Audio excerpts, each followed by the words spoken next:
एक तो सच्चा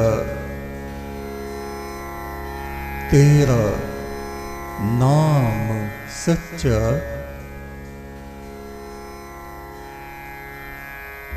ओम अग्नि मूर्धा दिवः ककुतपतिः पृथ्व्यायम् अपामृतांसि जनवति। लोकों का स्वामी परमेश्वर मेरी आत्मा को सर्वोच्च शिखर की तरफ ले जाता है। माटी में ही अमृत का झरना है, इस शरीर में अमृत है। बार बार मुझको समझाता है, बताता है, इस मट्टी में तू अमृत को खोज। एक किरण उस आदि पुरुष के प्रकाश की जब मेरे भीतर प्रविष्ट होती है, जन्म जन्मांतरों की मेरी सारी मलिनताएं दूर हो जाती हैं। उस समय जीव आत्मा सुनहरा पक्षी बनकर ब्रह्म के अनंत आकाश में उड़ता है। बार बार वो सृजनहार इस पृथ्वी पर मेरी आत्मा को भेजता है। यहां तृष्णा वासनाओं की कोहरे से भरी धुंध से भरी घाटियों में मेरी आत्मा विचरण करती है। मेरे भीतर तृष्णा की कोई किरण जब प्रवेश करती है, तब मेरा क्या हाल होता है। हे सनातन पुरुष, तू अच्छी तरह जानता है। इस जीवात्मा के भीतर जब मोह माया की कोई किरण प्रवेश करती है, तब इसकी कैसी हालत होती है। हे प्रभु, हे सृजनहार, तुझसे बेहतर और भला कौन जानता है।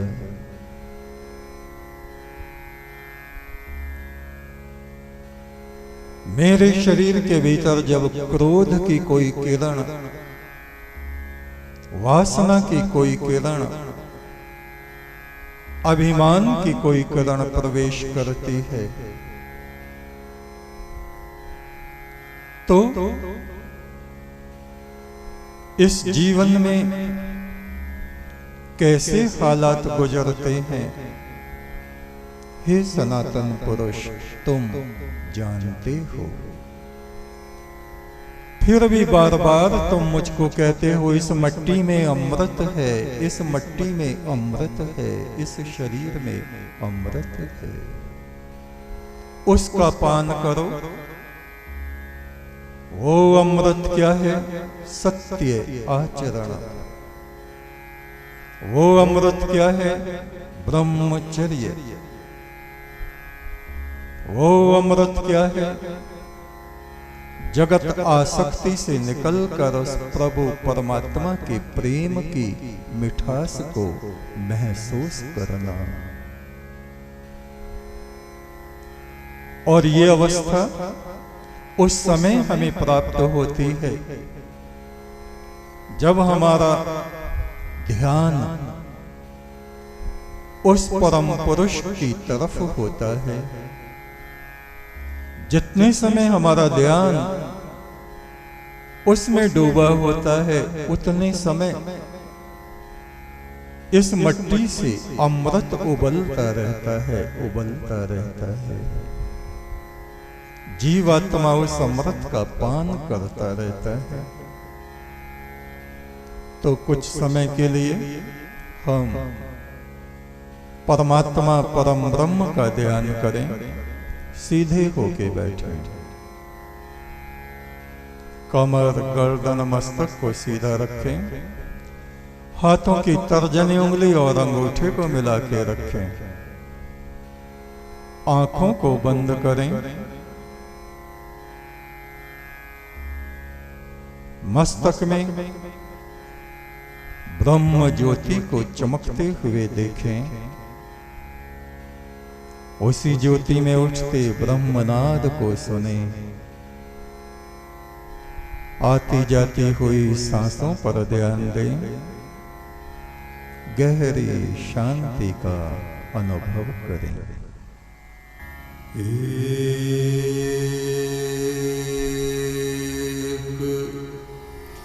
तो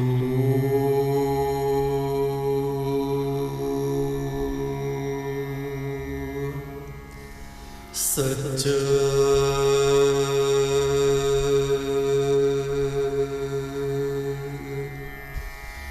तेरा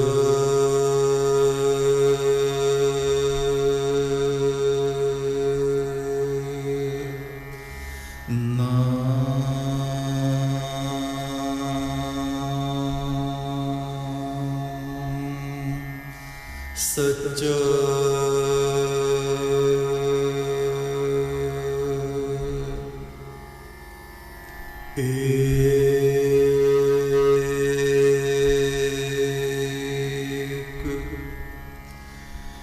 तो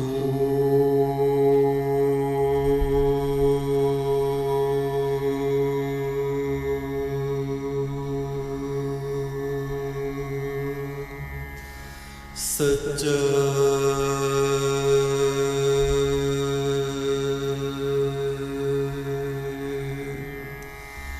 तेरा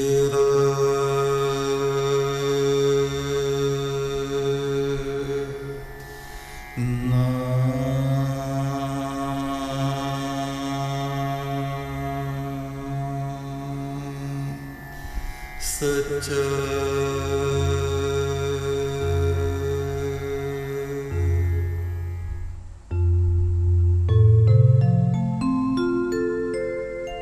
एक तो सच्चा, तेरा नाम सच्चा।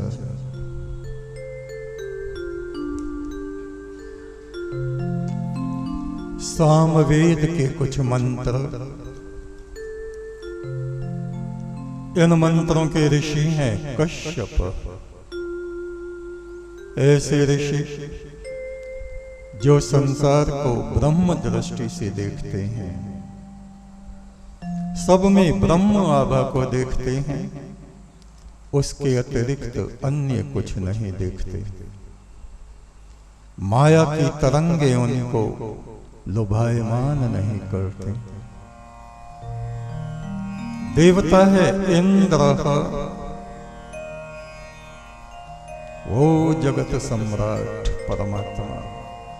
इदम इंद्र का, जिसको सत्य धर्म पुरुषों ने देखा है,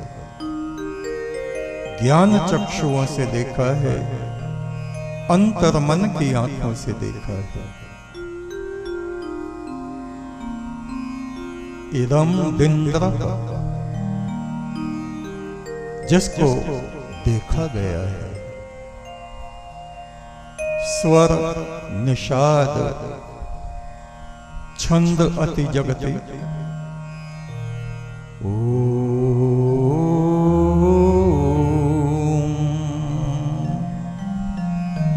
विश्व प्रतना विभूतरम नरः सजोस्त तक्षुरिन्द्रम जजनुश्च राजसे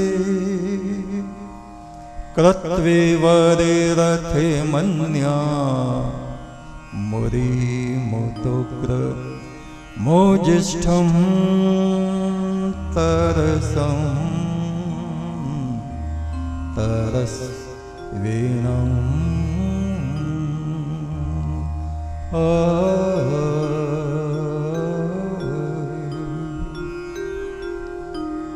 सारे विश्व में ही सनातन पुरुष तेरा तेज चमक रहा है, तो दुष्टों का दमन और दलन करता है। अपनी शरण में आए हुए सतपुरुषों, सत्य धर्मा पुरुषों की आत्मा को तो दिव्य रत्नों से भर देता है। हे प्रभु, तू महान है। सारे विश्व में हे परमेश्वर,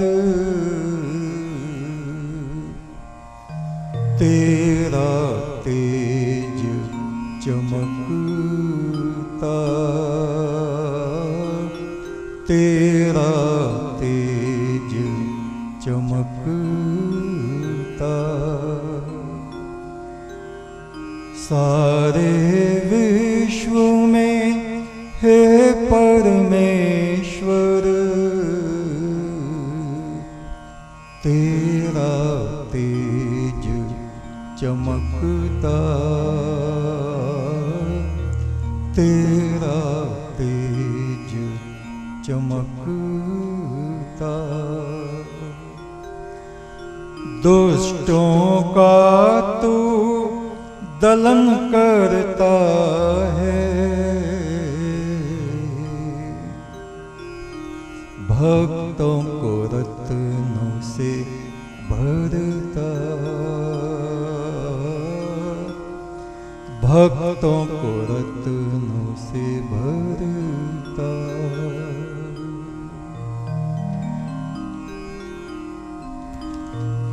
जो तेरी आराधना करते रहते हैं रात दिन, ही प्रभु जो तेरे ध्यान में रहते हैं, वे तेरी दिव्य संपदाओं को प्राप्त करते हैं। ओम नेमिं नमन्ति चक्षुषा मेषं विप्राभिस्वरी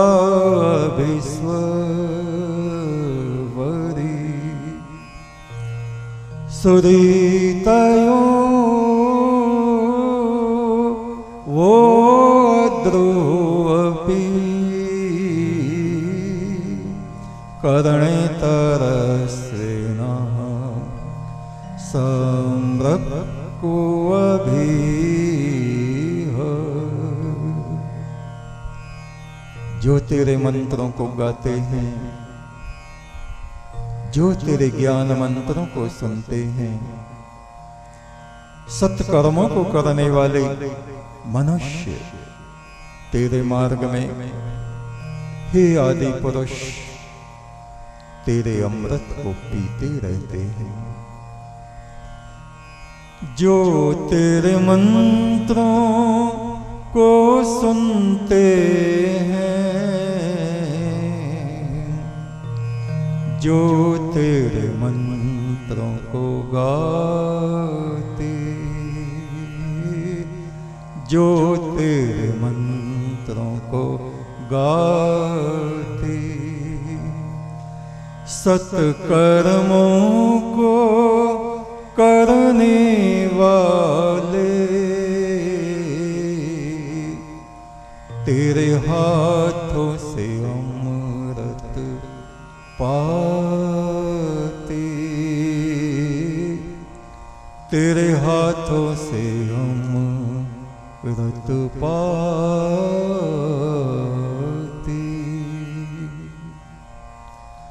ओम शांति शांति शांति।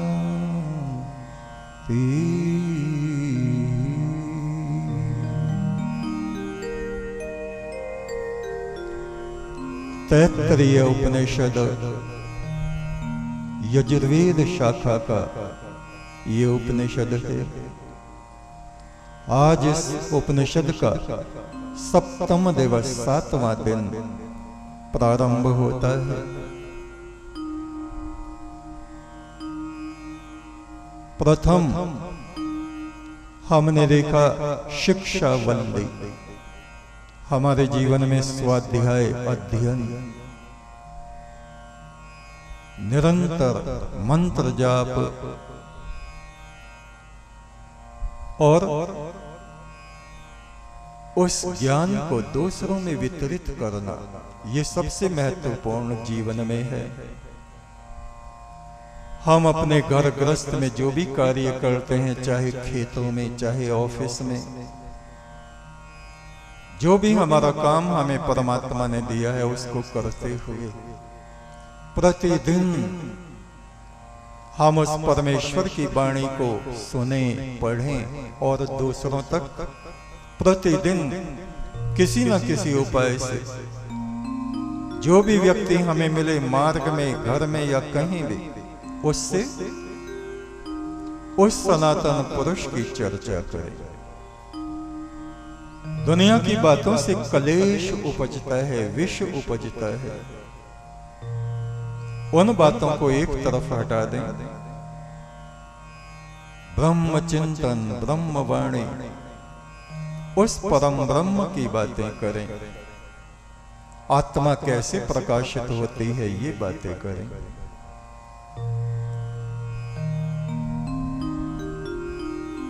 दूसरी वल्ली, दूसरा अध्याय,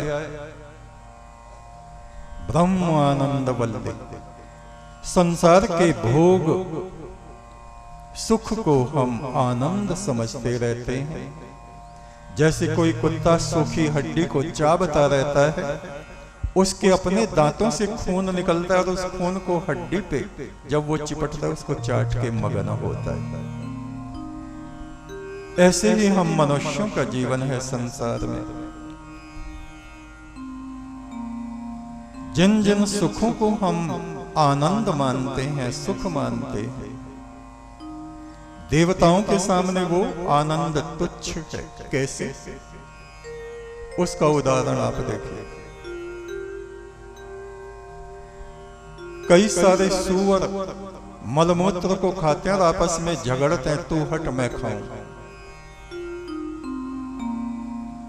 और जैसे मनुष्य उनको देखकर मुंह फेर लेते हैं, ठीक ऐसे देवलोक में निवास करने वाले पवित्र आत्मा वाले,